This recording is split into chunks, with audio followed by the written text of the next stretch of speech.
So, hi, Hellenique. Thank you so much for joining Finding Startups podcast again today. You are joining for a second episode of a 5-part series. And today we are talking about how to have a leading edge in business. Tell us why you wanted to address this topic and what having a leading edge means to you. Yes, I want to just remind everybody that I'm interested in the level of self-actualization that each and every one of us can reach in life. And what that means is we become actually who we were always meant to be. And some even go as far as to say we can become who we promised ourselves we would be before we were born, with the belief that actually we come into the world with a specific purpose. And there's a lot of hype around purpose.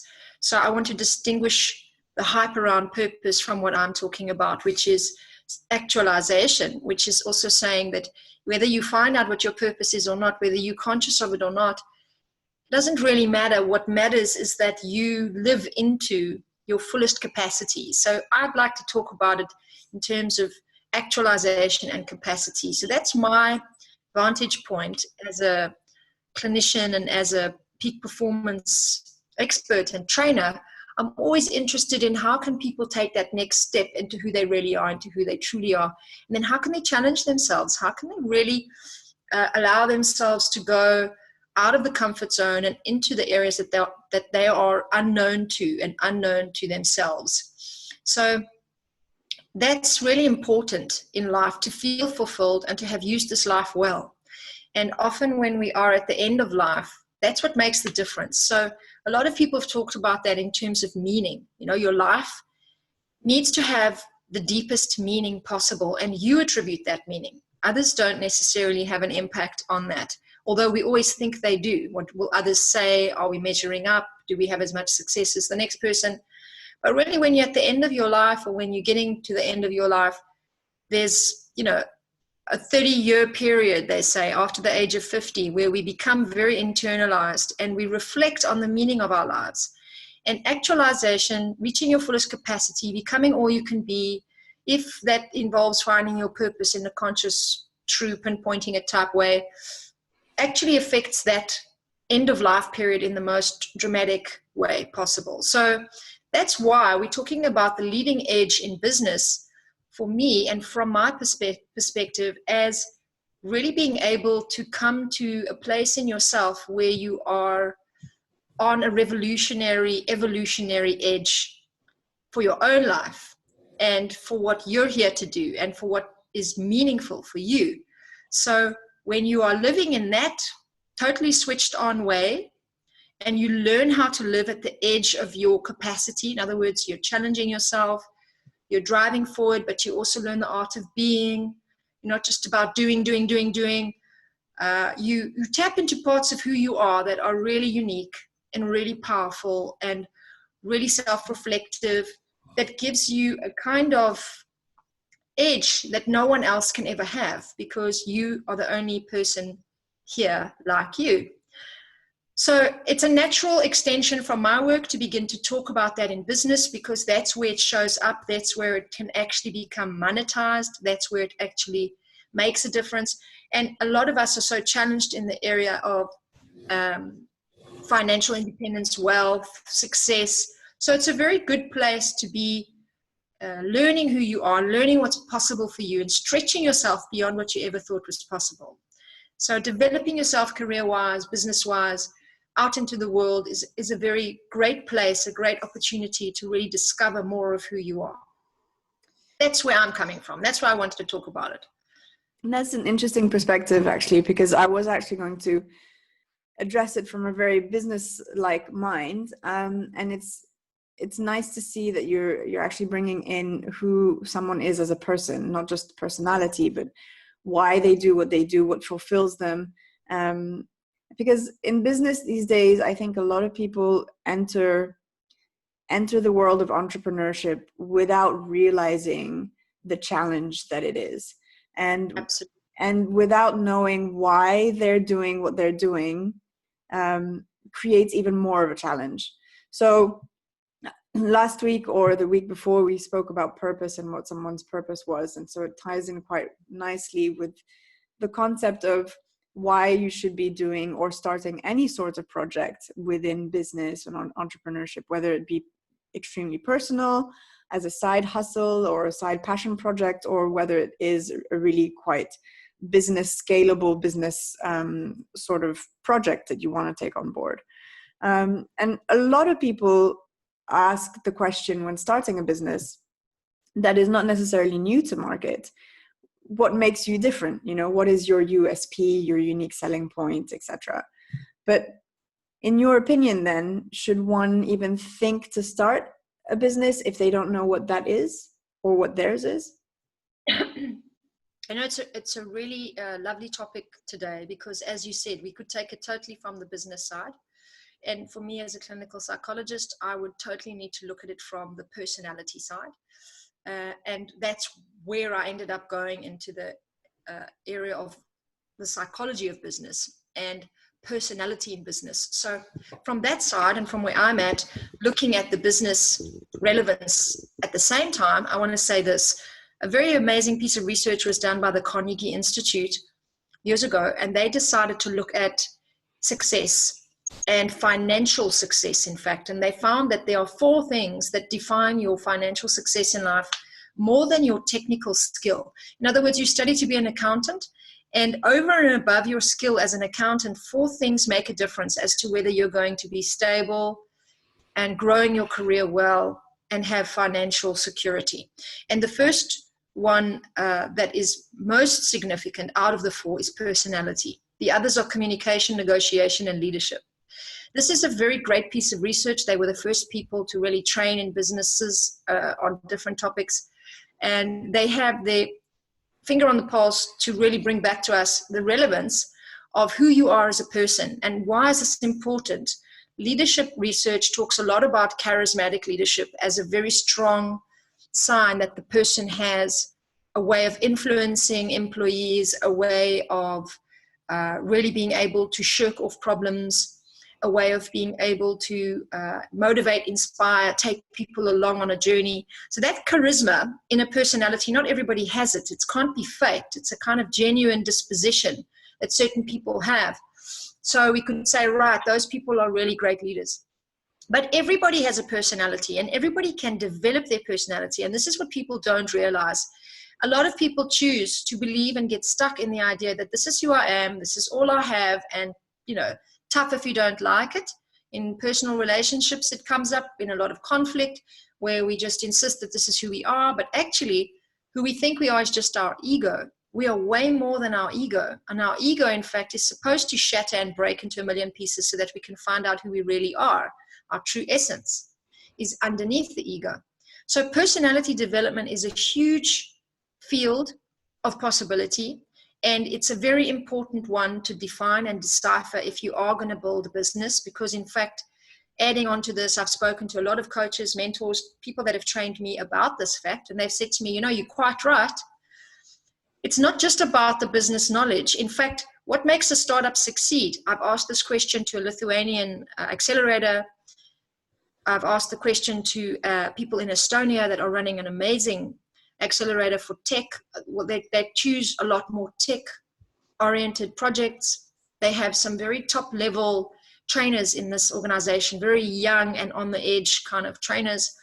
And every time I've asked the question, it comes back to stamina, it comes back to resilience, and it comes back to this ability to dust yourself off every time you fall down, get back up, and carry on going. Now, what is that in the personality? It's an ability to be resilient and to have this stamina for business. That's why I'm saying, in answer to your question, it's quite important that you know yourself and you continue to get to know yourself and you continue to work on yourself as well as your business. And I would say that to anybody about anything in life.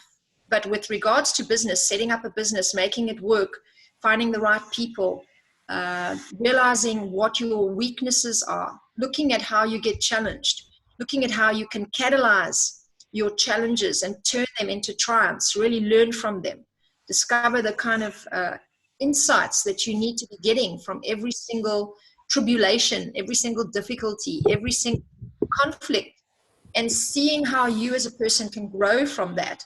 And how can you learn to become a greater leader of your own business, of other people in your team, of what your project really is, how to lead it forward, has everything to do with your personality and those three other skills we talked about: communication, negotiation, and leadership.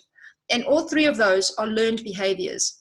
So absolutely, finding out who you are is really important. Continuing to work on yourself is really important.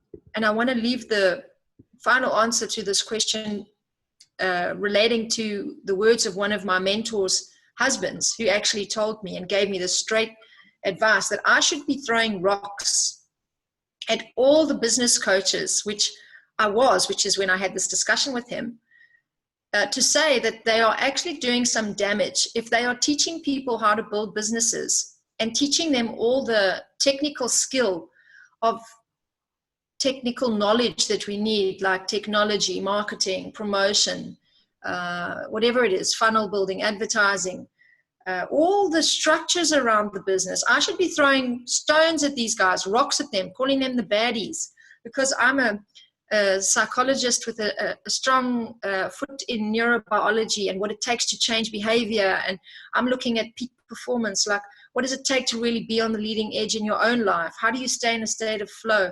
And what I see is that all of that is actually useless until you have found your own inner core and you know very powerfully who you are.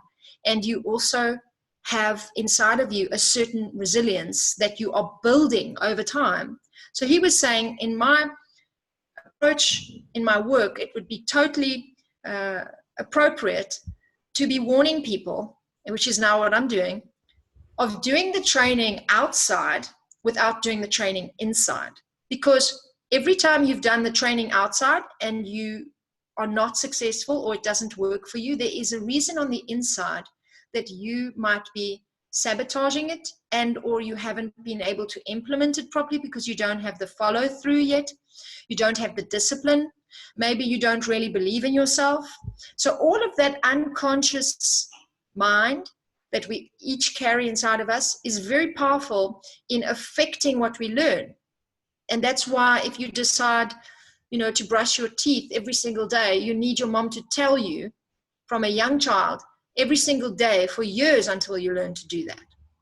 The same with us as adults. We learn a certain technology, a certain technique. We have to practice it, I say 7 times, before we master it, implement it, and actually are successful at it so that it becomes automatic behavior. We expect from ourselves these kinds of things in adult life, changing business, growing business, which is a huge challenge nowadays, without doing enough inner work to really get ourselves aligned. So I do think you have to know who you are.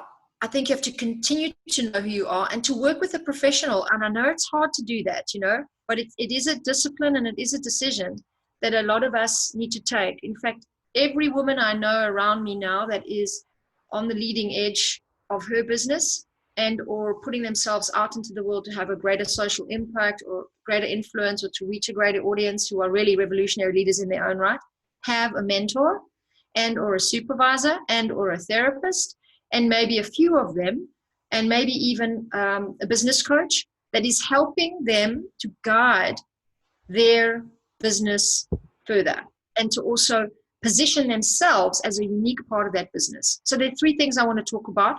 I'm going to stop for now. We can come back to them, but just come back to you and see what other questions you have before we talk about the 3 aspects of being on the leading edge. Well, actually, you throw the question back at me, but that was going to be my next question in terms of, from visions to strategy to development, implementation. It's all, it's interesting from a business perspective and challenging and stressful. And I was going to ask you whether or not you recommended people to start a mentorship program or hire a business coach, or how you saw that perspective. So it's nice to see that from your perspective, you concentrate on the inner work before you can concentrate on the outer work. And I think that's also extremely important, because people can't really go through the process if they haven't worked on themselves first. Right. And I'll just say that I was in a family with a mother and a father that were very ambitious, that were very driven. I would say it wasn't just ambition, it was purpose and direction. And so I got mentored by my parents, who were business owners, and they went from zero to everything. You know, came from very poor families. My father had no education. My mother did, but she also was an administrator in her professional skills. So she was somebody who did a lot of accounting and kind of administration.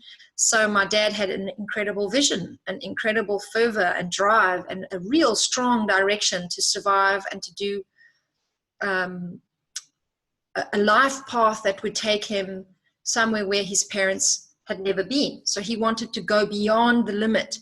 And so I got mentored all those years in what it takes to really commit and to press on forward into the unknown and to build something that you've never seen. And I believe that mentoring was just the first step to feeling like I needed to continue being mentored in different ways. So I myself have had so many amazing influences in my life by attending seminars, conferences, actually having a therapist in an analytical process for 10 years.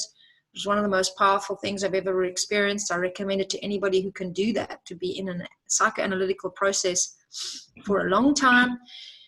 And then to even go further into finding somebody that actually is someone you admire and someone that's doing something that you would love to do one day. So I've dedicated some of my time to finding those people and looking specifically at women who can then contribute that to younger women, because I think it's great to have male mentors and female mentors, especially if you're a woman. I think it's important that you have female mentors, not just male, because part of our challenge now in the day, and now in the days that we live, is to really have a woman's voice and woman's empowerment behind everything else that we're doing, because we have a very distorted world of gender inequality in so many different fields. There are more males present than females, and it changes the dynamics of your own value and your own sense of validation because of all these weird programs we've had when we were young in society, which we are even unconscious to until we learn how much they've affected us. So women are often looking for approval from father. So that means we go unconsciously into looking for approval from men in business. So we need to have female mentors that also help us catch ourselves, that we don't do that too much, that we realize we are worthy, that we press on ahead even when we feel we're the only women in the room, etc. So there are platforms for people to go to actually get free mentorship. And I'll tell you about those. Added to that, we need to also really look at the area of creativity and innovation. This is what gives us a leading edge in business. There's three things. But creativity and innovation is a state of being, and it's also a part of us that we can develop. Some people have it more naturally in their personality to be creative. They like being a little bit in the playful space, inventing something that's never been there. Einstein is a great example of someone who was naturally innovative. But Einstein also said amazing things. He said that logic takes you from A to B, but imagination helps you encircle the world. He said how logic is a certain kind of intelligence that people give a lot of value to, but in fact, imagination and the power of innovation and imagination is an intelligence that goes beyond logic. So we have to consider that we, as human beings, some of us are more driven to feeling safe, secure with what we know, and some of us might like to experiment and explore and be creative. But either way, we have to learn both. We have to learn how to become stable and secure and feel safety and have good boundaries. But we also have to know how to step outside the limits, how to be in the space of the unknown, how to invent something. Why is this so important? Because nowadays everything exists in the market. Unless you can solve a problem that has never been solved before, or unless you can solve a problem in a new way, you don't have a fighting chance. Doesn't matter how brilliant you think you are, and if you yourself like what you're doing, that's fantastic. But is everyone else going to be convinced? They need to see what is creative about you. So that comes to my second aspect. How unique are you? Your unique selling point often has something to do with you, your unique personality, your specific why. most coaches are training everybody on finding out your why. And I, again, don't agree with this so much. I think your why is very important, but I think your why comes from your who. So who are you? Why is it important for you to go and do a social entrepreneurial project on animal rights and maybe set up a veterinary clinic in a new, holistic, innovative kind of way? If I know who you are in your marketing and your branding when you do that, I'm going to support you, because I might be someone who loves animals too. And then I think, oh, wow, that's a very cool woman who's gone out there and done that, because she's so clear that she's doing that because she loves animals and she's got a little edge on it. What's her little edge? Oh, well, she's got this creative way of, I don't know, customizing leads that the dogs go on, or the cats have a specific collar that has a customized kind of labeling process that happens in Peru and helps these women in Peru come out of poverty, right? So this woman has a social interest. She has an animal rights interest. She's got a great business there where she's actually gotten professional veterinarians to come together and do all the care for animals there. And she's got a project going in South America. So she's worldly, she's global, and she's really wanting to raise awareness through her project. So I can see who she is in her business. So I can see how unique she is in her business. I can see her level of contact, her level of communication, of connection, of networking in her business. I can see how much she cares in her business. So there's the first quality. She's gone, she's become innovative, she's taken a concept, solved a problem, but she's done it in a new and interesting way. She spent some time on that, right? You need to spend some time getting creative, learning how to think out the box, learning how to live without a box, learning how to be truly new in the way that you think. You have to be in this field of possibility to do that. So there's some of it that is actually quite a spiritual process. And then knowing who you are, finding out what's unique about you, really, really important. And the third aspect to really being on the leading edge is to actually be one step ahead of what is happening in the market. And there's a great word for this. I want you to go and look it up. It's called perspicacious. It's where you are thinking in a salutogenic type way, fancy word, thinking in a solution type way.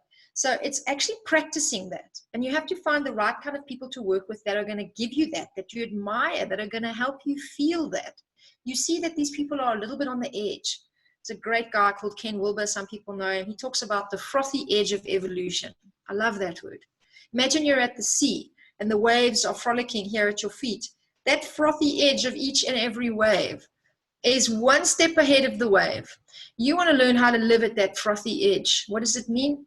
You need to be able to study the market, see what people are doing, see the competition, where are they going, and then find your own unique place to go yourself.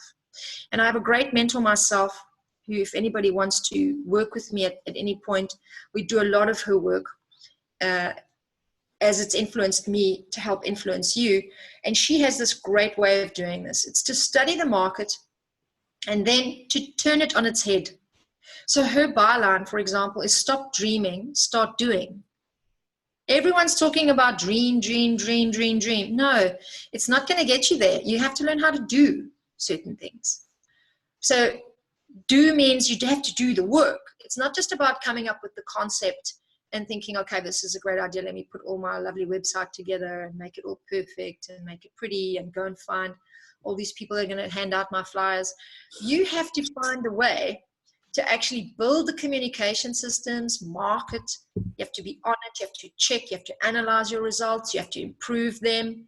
And it's a challenge, let me tell you. It's a great challenge. So you need a mentor to help you do all of that. You need incubators. You need places like what you're doing, Samantha, networking systems that get you to connect with other people and know who else is in your domain, so that you make friends with people, you collaborate with them, and then you find out what makes you different from them. This is the secret key. So I suggest to people a lot of networking, a lot of meeting many people who are in the same conversation as you. Don't feel threatened by them. Don't compete with them. There's nothing you could ever do that would compete with them, because if they know who they truly are and they're unique to everyone else, and that's in their business model, there's nothing you could do that could copy it. So don't bother competing with other people that are just a copy paste version. Look at the ones who are unique and then find your uniqueness in that. How do I differentiate from these people? I'm going to give you a quick example.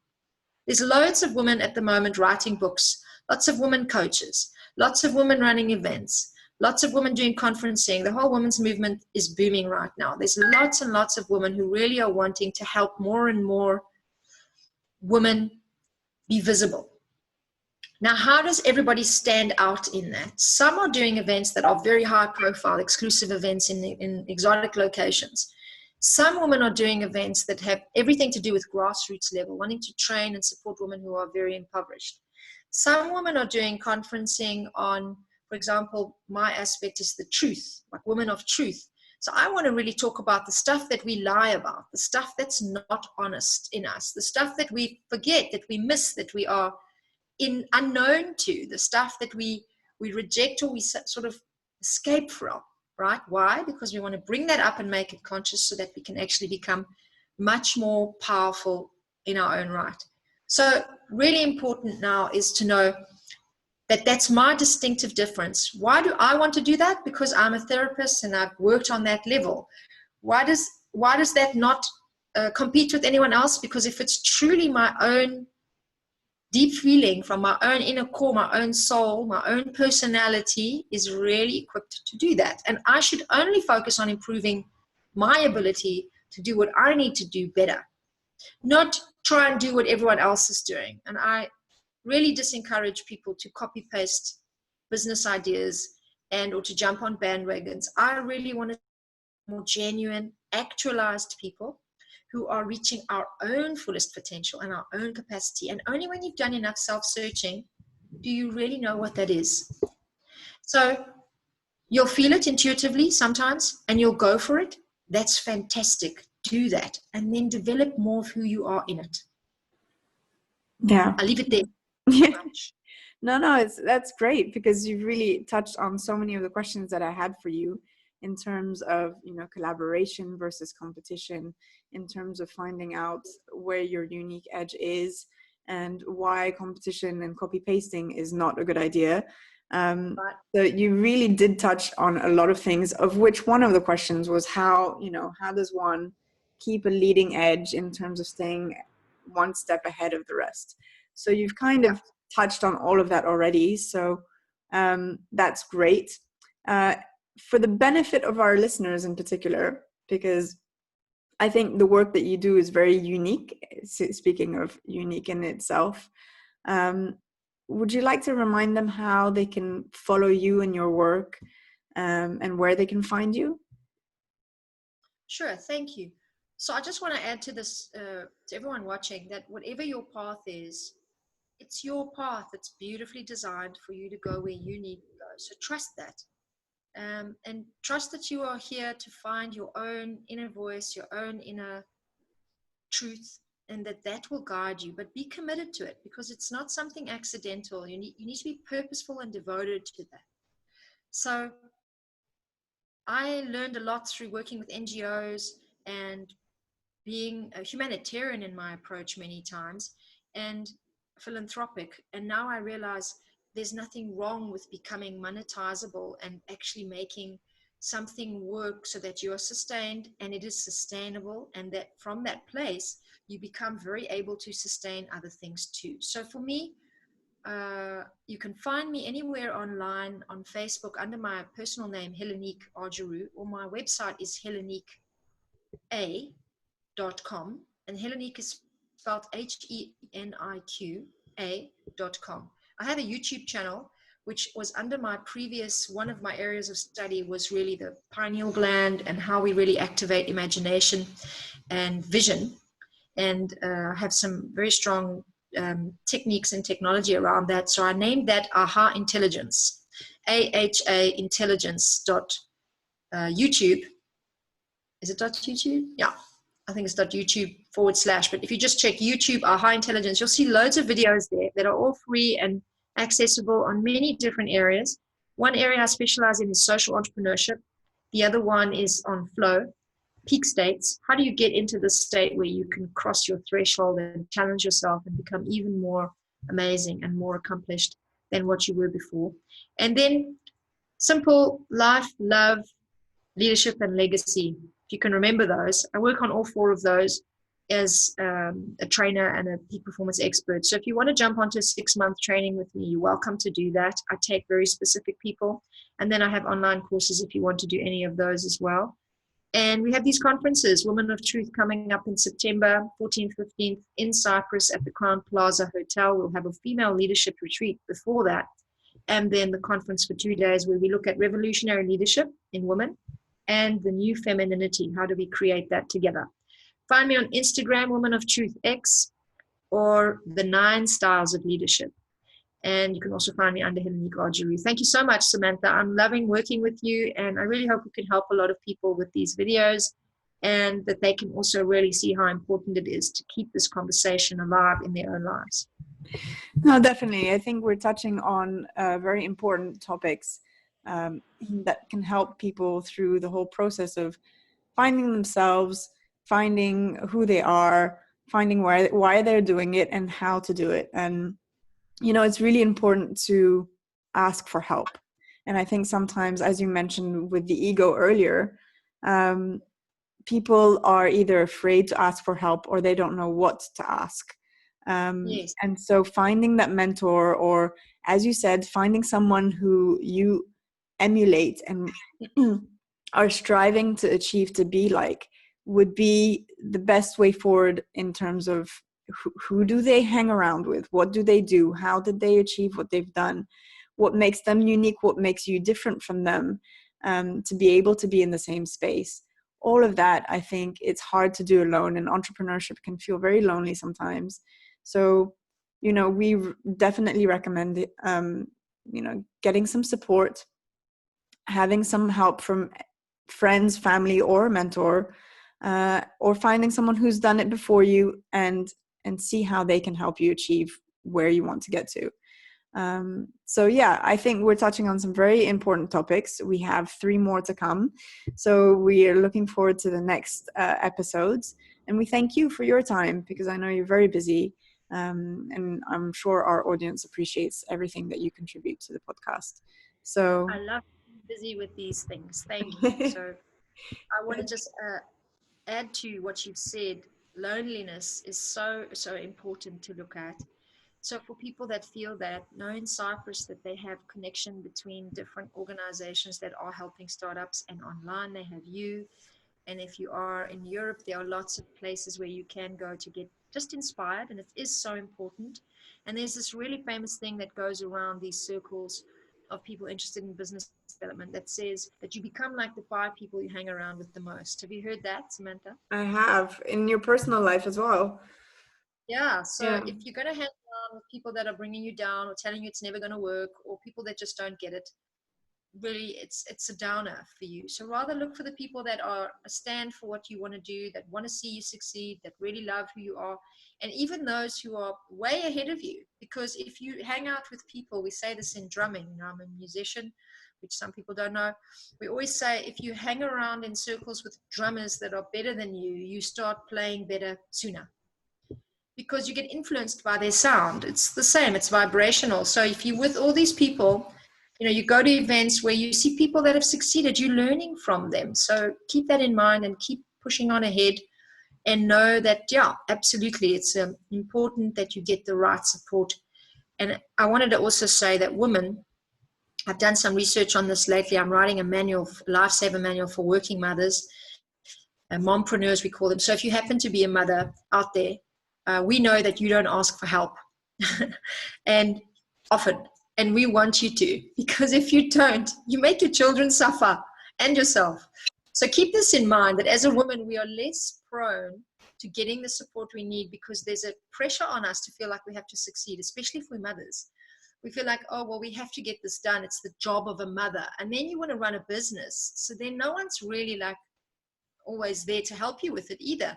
So it's so important to learn to get the help and to realize why you need to. So this kind of work that we're doing is invaluable, I think, to some people that don't know all of this. And I'm really looking forward to speaking more with you, Samantha, next time too. Thank you. That's great. Thanks so much, Lenik. And we look forward to speaking to you next time as well. Thank you. Take Bye-bye. care. Bye.